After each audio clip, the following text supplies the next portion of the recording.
Nancy गथरी की रहस्यमय गुमशुदगी पर breaking news. Pima County sheriff कार्यालय ने फिरौती के नोट्स को लेकर चौंकाने वाली नई जानकारी दी है। पहली बार हम कानून प्रवर्तन एजेंसियों से असली फिरौती के नोट्स देख रहे हैं और एक डरावना खुलासा हुआ है जिससे पुलिस को लगता है कि यह अचानक किया गया अपराध नहीं था। संभव है कि संदिग्ध ने घर की निगरानी की हो, घटनास्थल का अध्ययन किया हो और वार करने के सही मौके का इंतजार किया हो। यह ऑन द केस की ब्रेकिंग न्यूज है। लॉ एंड क्राइम द्वारा प्रस्तुत मैं क्रिस स्टीवर्ट हूं।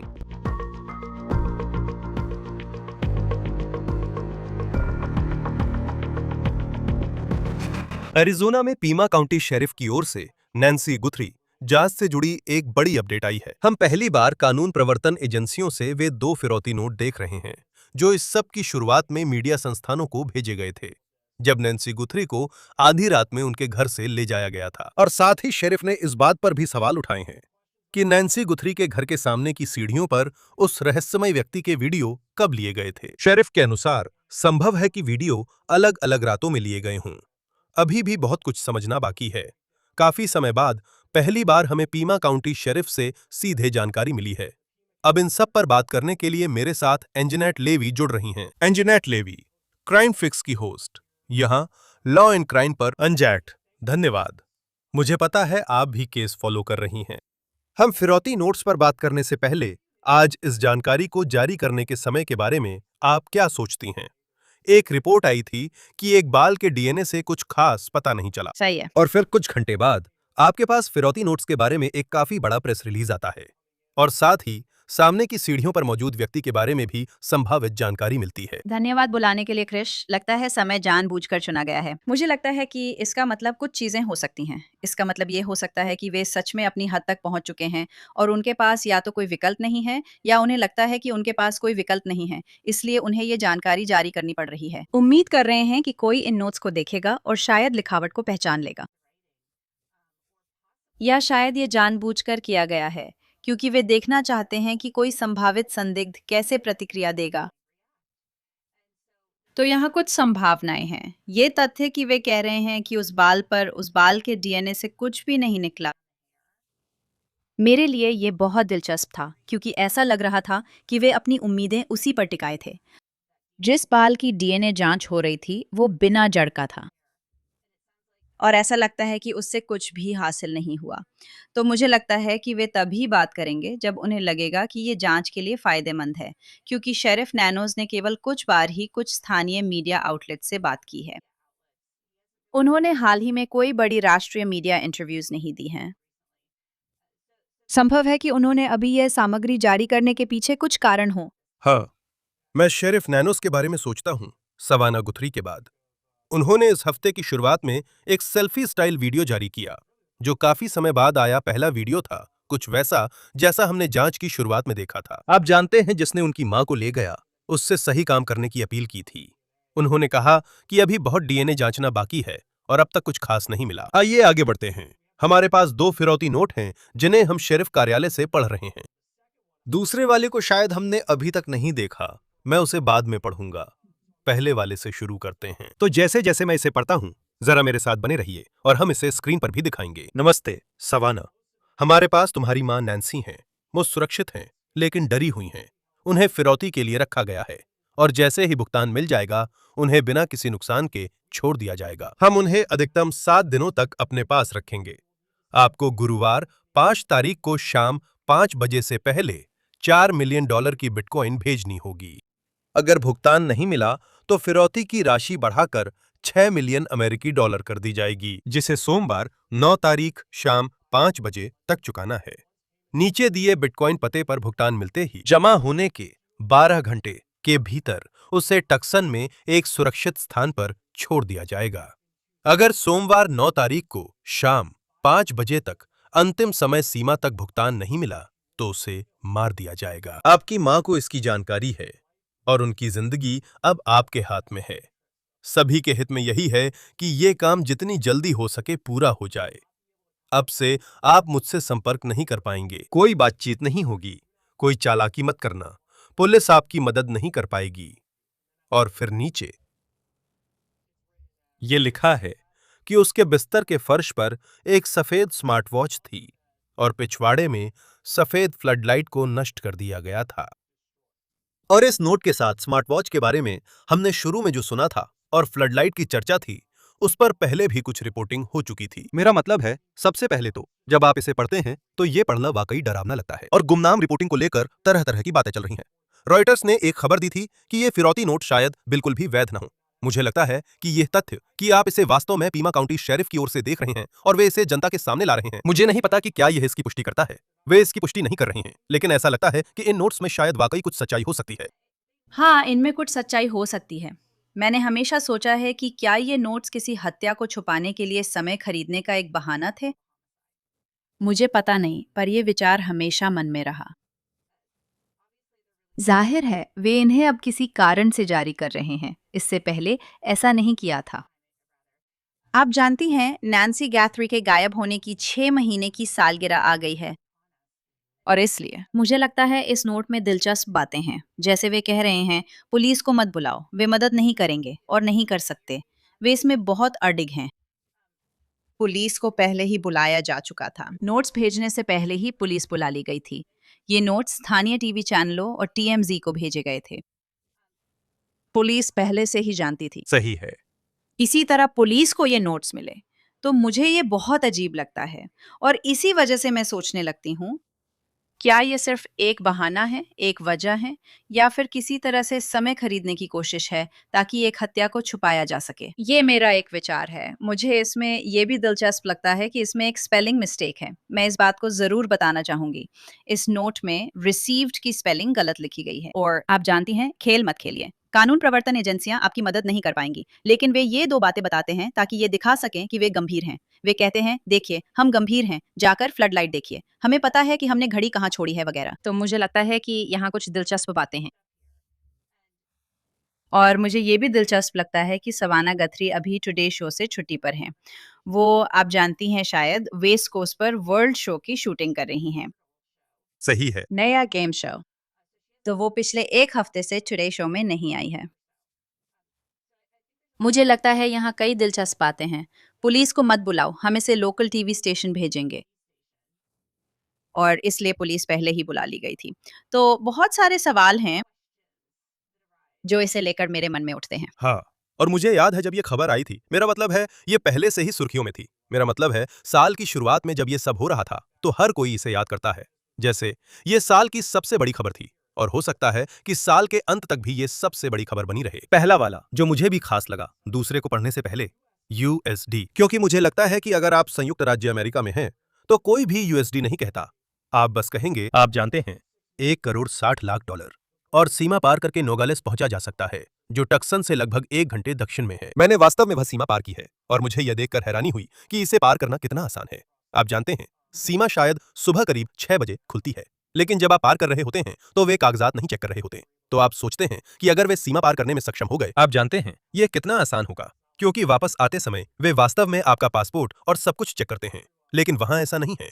मुझे यह दूसरा नोट पढ़ने दीजिए, और यह बहुत अलग तरीके से शुरू होता है और इसका लहजा उस पहले वाले से काफी अलग है।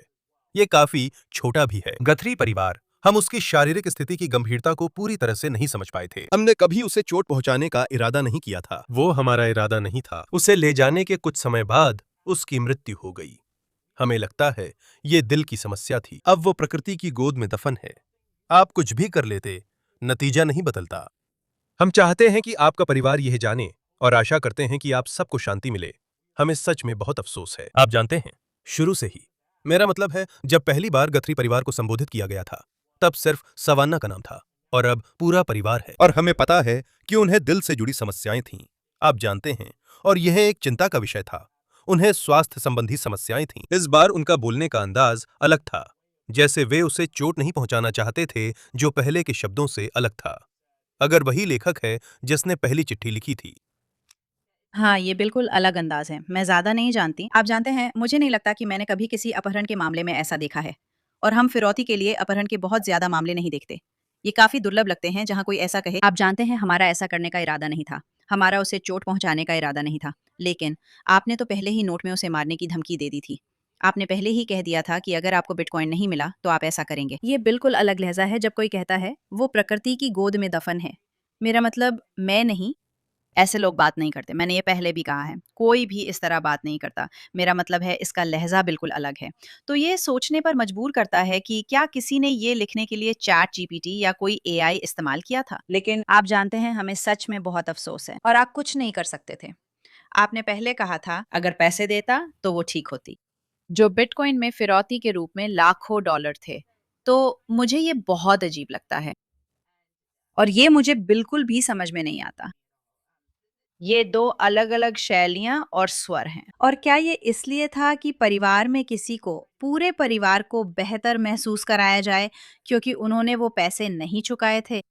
और आप किसी को सहज महसूस कराने की कोशिश कर रही हैं? मुझे लगता है ऐसा भला कौन-सा कट्टर अपहरणकर्ता करता है? नहीं, और ये आप जानती हैं, और मुझे ये पहले ही बताना चाहिए था।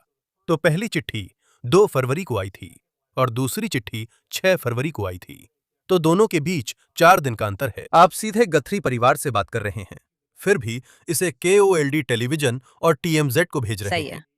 ये बहुत अजीब मीडिया आउटलेट्स का चुनाव है भेजने के लिए, खासकर अगर आप अब किसी परिवार को सांत्वना देने की कोशिश कर रहे हैं, लेकिन फिर भी उसे इस तरह सार्वजनिक कर रहे हैं। अगर ये सब सच है और पुलिस इसकी पुष्टि नहीं कर रही है, वे कह रहे हैं कि शायद ऐसा हो।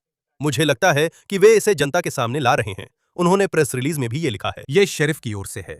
वे कहते हैं कि इन संदेशों में शब्द चयन, वाक्य रचना और अभिव्यक्ति के अनोखे पैटर्न लेखक की शैली दर्शाते हैं। ये संदेश मूल्यवान हैं। ये व्यक्ति की मानसिकता, मकसद और लहजे में बदलाव की अहम जानकारी देते हैं। तो वे इसे बाहर ला रहे हैं ताकि देखें कि कोई प्रतिक्रिया मिले। मुझे लगता है कि अपील मुख्य रूप से वीडियो हिस्से पर होगी, जिसे हम अभी चर्चा करेंगे। ये बात करने का अजीब तरीका है। फिर वे कहते हैं कि ट्यूसन में, जो इसका एक और हिस्सा है, जैसे मेरी सोच तो शुरू में मेक्सिको की तरफ चली गई थी, लेकिन फिर मुझे याद है कि यह सवाल शुरू में ही शेरिफ से पूछा गया था और उन्होंने कुछ इस तरह, ऐसा नहीं था कि उन्होंने जानबूझकर उस बात को टाल दिया हो, लेकिन जिस तरह से कानून प्रवर्तन एजेंसियों ने प्रेस कॉन्फ्रेंस में इस बारे में बात की, वो ये था कि हम मेक्सिको में अपने समकक्षों के संपर्क में हैं, लेकिन ऐसा कभी नहीं लगा कि सीमा के दूसरी तरफ कम से कम दिखने लायक बहुत सारे संसाधन लगाए गए हों नैन्सी गथरी को खोजने के लिए। ऐसा तो नहीं लगा, लेकिन इसका जो ट्यूसन वाला हिस्सा है, मेरा मतलब है वो मेक्सिको या एरिज़ोना का कोई और शहर हो सकता है, हमें नहीं पता, लेकिन मुझे लगता है यूएसडी वाला हिस्सा बड़ा सुराग है। ऐसे लोग, अमेरिकी लोग मुद्रा के बारे में नहीं लिखते और ना ही बात करते हैं। आप जानती हैं, कोई भी ऐसे बात नहीं करता।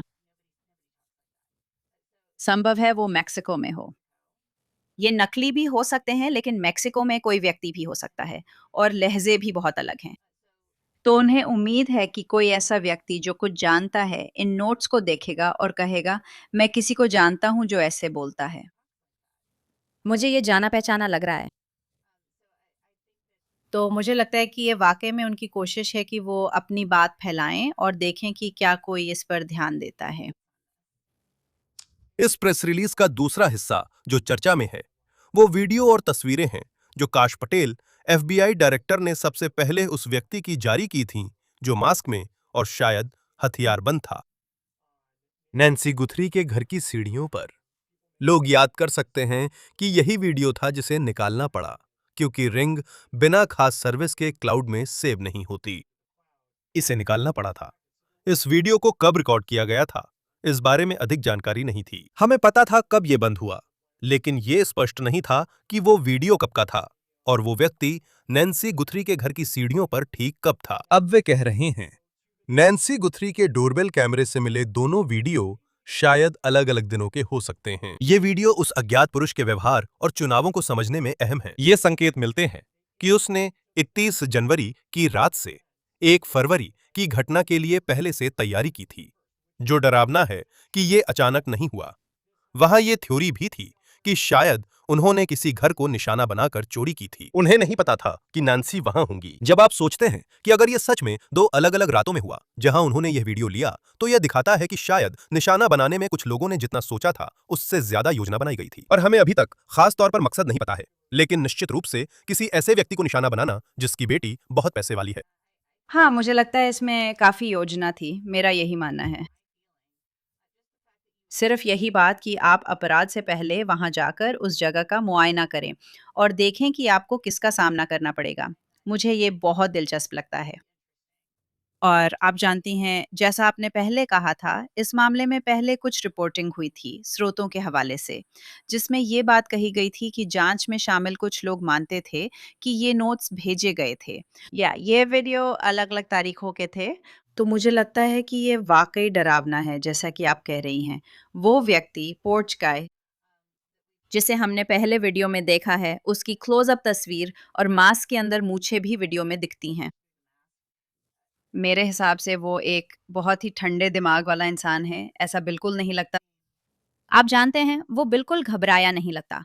पौधों की तरफ बढ़ना और उन्हें पकड़ना इस घटना का सबसे अजीब हिस्सा है, जिसका मुझे कोई मतलब समझ नहीं आता। बस यही है। मेरे लिए ये साफ तौर पर पूर्व नियोजित और पहले से योजना बनाई गई बात लगती है। मुझे नहीं लगता कि ये यूं ही हुआ। ये हत्या छुपाने के लिए भी हो सकता है।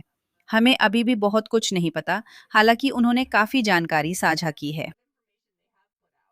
लेकिन इसमें अभी भी बहुत सी जानकारी हमारे पास नहीं है।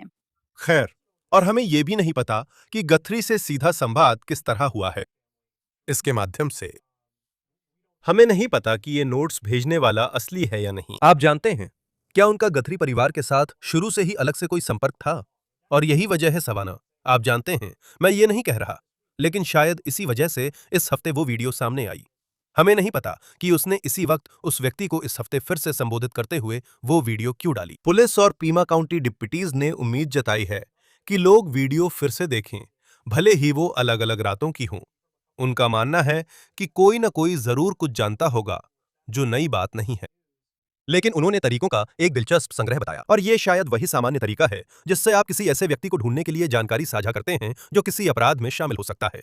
लेकिन इसका मकसद ये है कि लोग अपने आसपास के लोगों के बारे में सोचें, खासकर अगर आप उन इलाकों में रहते हैं जैसे ट्यूसन, पीमा काउंटी या कहीं भी। अगर आप किसी के व्यवहार में बदलाव देखें तो ये चेतावनी हो सकती है कि उनका इससे संबंध है। मैं अब इन्हें पढ़कर सुनाऊंगा। वे कहते हैं कि मूड में बदलाव, चिंता, घबराहट, चिड़चिड़ापन, शारीरिक रूप, बालों या दाढ़ी मूछ में बदलाव आदि दिख सकते हैं। बिना वजह लगी चोटें, जैसे हाथों पर कट और नील, जब नैन्सी आखिरी बार देखी गई थी। सामान्य दिनचर्या में बदलाव, जैसे काम, क्लास या अपॉइंटमेंट्स मिस करना। उसकी गुमशुदगी के समय अचानक इलाके से जाना, वाहन की सफाई या मरम्मत करना। नैन्सी गथरी के पड़ोस में असामान्य रुचि या अरुचि दिखाना। जांच में असामान्य रुचि या अरुचि दिखाना या स्थिति के बारे में ऐसी जानकारी होना जिसकी कोई वजह समझ ना आए। आप इसे पढ़ते हैं, इसमें बहुत कुछ है। ये वैसा ही है जैसा हमने पहले कहानियों में देखा कि लोगों को क्या देखना चाहिए। मैं बस सोच रहा हूं, आप जानते हैं, अभी महसूस कर रहा हूं, जैसा कि मैं कह रहा हूं कि ये उसकी गुमशुदगी के 6 महीने बाद की बात है। जैसे कि ये 6 महीने पहले कहा था। अब जनता से अपील क्यों की जा रही है? क्योंकि उन्होंने वीडियो जारी किए थे और फिर प्रेस कॉन्फ्रेंस से रुक गई थीं। और अब 6 महीने बाद आपको बस यह चिंता होती है कि वे सच में ऐसी स्थिति में हैं जहां वे बस उम्मीद कर रहे हैं कि कोई फोन कॉल आए जिसमें ऐसा सुराग हो जो इस केस को सुलझा दे। और शायद यही उनकी उम्मीद हो सकती है। मेरा मतलब है, ये हताशा का संकेत भी हो सकता है, सच में हो सकता है। 6 महीने पूरे होने का वक्त आ गया है। उन्हें पता है मीडिया कवरेज होगी। 6 महीने हो गए हैं। शायद उनके पास कोई मजबूत सुराग नहीं है, इसलिए वे बस कहते हैं, हम बस इसे सार्वजनिक कर देते हैं और देखते हैं क्या होता है, क्योंकि हमें ये मामला सुलझाना है। मुझे सवाना का वीडियो उस दिन बहुत दिलचस्प लगा क्रिश, आपने इसका जिक्र किया था। इस बात से लगता है कि वो सिर्फ एक व्यक्ति से बात कर रही है। आप जानती हैं, वो इसे किसी खास व्यक्ति की ओर निर्देशित कर रही है। और तो आप जानती हैं, मुझे नहीं पता आपके बारे में, पर मैंने हमेशा सोचा कि इसमें एक से ज्यादा लोग शामिल थे। शायद इसी कारण ये नोट्स इतने अलग और असली लगते हैं। और इसलिए मुझे लगता है कि वो एक ऐसे व्यक्ति से बात कर रही है जिसके बारे में उसे लगता है कि उसमें सच में कुछ सहानुभूति और दिल है। जबकि पहला व्यक्ति जिसने शायद ये पहला नोट लिखा था, उसमें ऐसा नहीं है, और इसलिए वो उम्मीद कर रही है कि उस व्यक्ति की अंतरात्मा जाग जाएगी और वो कह रही है कि सही काम करने के लिए कभी देर नहीं होती। वो उम्मीद कर रही है कि वो व्यक्ति फोन करे और वो साफ तौर पर देख सकती है कि ये व्यक्ति, अगर ये वही व्यक्ति है जिसने ये नोट लिखा था, उसमें इंसानियत है और उसे परवाह है। शायद वो किसी स्तर पर सवाना की परवाह करता हो। मेरा मतलब है, मुझे नहीं पता आप इसके बारे में क्या सोचते हैं, लेकिन मैंने इसे ऐसे ही समझा। बिल्कुल, वैसे ही सभी का एक नेटवर्क होता है, हर किसी का। आप जानते हैं, भले ही वो सिर्फ उनके माता पिता ही क्यों ना हो, है ना? और हर किसी का एक नेटवर्क होता है, और उस नेटवर्क में अगर किसी को कुछ पता है तो उम्मीद यही होगी कि किसी न किसी में इतनी इंसानियत होगी। और समय के साथ आप उम्मीद करते हैं कि अपराध बोध का बोझ और सवाना के ये वीडियो देखकर ये सच में किसी को आगे आने के लिए मजबूर कर दे।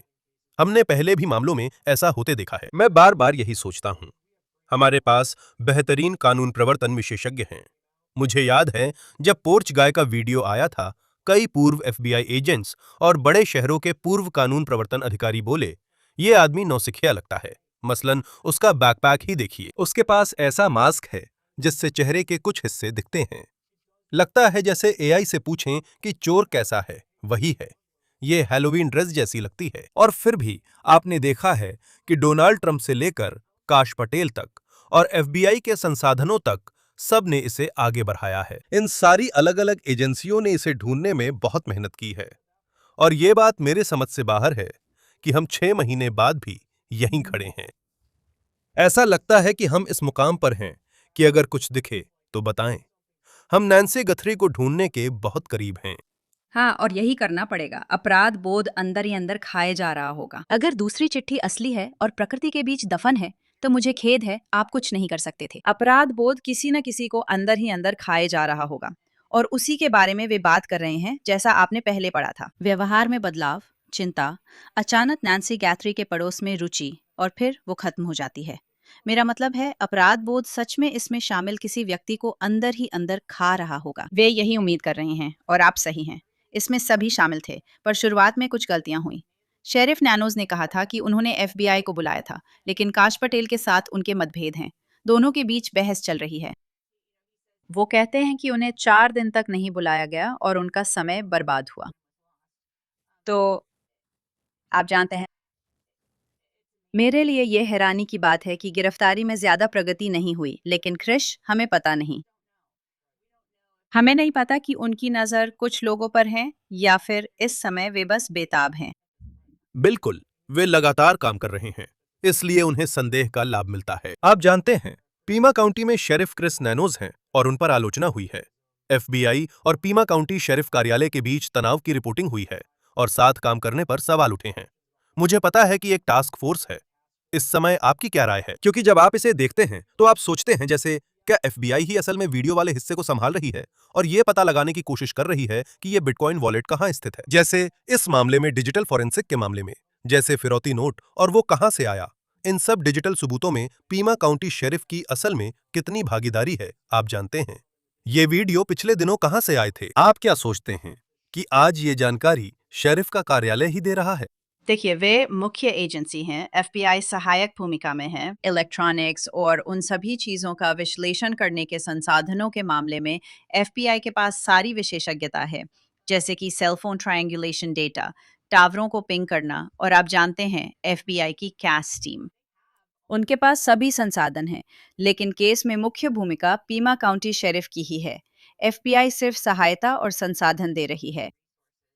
टास्क फोर्स, आप जानते हैं, मुझे व्यक्तिगत रूप से बताया गया था कि जो शुरुआती डिटेक्टिव इस केस की जिम्मेदारी संभाल रहे थे, उन्हें एक अधिक अनुभवी जांचकर्ता से बदल दिया गया है। शुरुआत में वो एक गलती थी और अब वे मिलकर काम कर रहे हैं। कम से कम टास्क फोर्स के वे सदस्य मिलकर इस मामले को सुलझाने की कोशिश कर रहे हैं। तो जहां एक तरफ एफबीआई बहुत सारे संसाधन लेकर आती है और आप जानते हैं, संभावना है कि वे इस सारे वीडियो और ऐसी ही चीजों का विश्लेषण कर रहे हैं। मेरा मतलब है, इन सब में समय लगता है, इसमें समय लगता है। तो पीमा काउंटी शेरिफ ही रहेंगे जब तक संघीय संबंध नहीं बनता। फेडरल एजेंसियां नेतृत्व नहीं करेंगी। शेरिफ कार्यालय अभी भी नेतृत्व कर रहा है, वही लोग अभी भी हैं। आप जानते हैं, जांच के प्रमुख वही हैं। जब तक हमें ये नहीं पता चलता कि शायद संघीय आरोप दायर किए जाएंगे, क्योंकि कोई संबंध नहीं मिला जिससे साबित हो कि एफबीआई को जांच का नेतृत्व करना चाहिए। हाँ, देखते हैं आगे क्या होता है। 6 महीने बाद भी नैन्सी गथरी की तलाश जारी है। एनजेनेट लीवी, क्राइम फिक्स की होस्ट लॉ एंड क्राइम पर आप हमेशा शानदार काम करती हैं। इस मामले पर बात करने के लिए, मेरा साथ देने के लिए आपका बहुत बहुत धन्यवाद, क्योंकि हम दोनों इस केस को लगातार फॉलो कर रहे हैं। हाँ, मुझे बुलाने के लिए धन्यवाद, मैं इसकी सराहना करती हूँ। जाने से पहले मैं ये नंबर स्क्रीन पर दिखाना चाहता हूँ। अगर नैन्सी गथरी के ठिकाने के बारे में आपको कुछ पता हो, 1-800 कॉल एफबीआई या 88 क्राइम पर कॉल करें। आप गुमनाम रह सकते हैं। लॉ एंड क्राइम के ऑन द केस के इस एपिसोड का यही समापन है। YouTube, Spotify पर सब्सक्राइब करें। अब पीकॉक पर भी स्ट्रीमिंग कर रहे हैं। मैं क्रिस स्टुअर्ट हूं। अगली बार मिलेंगे।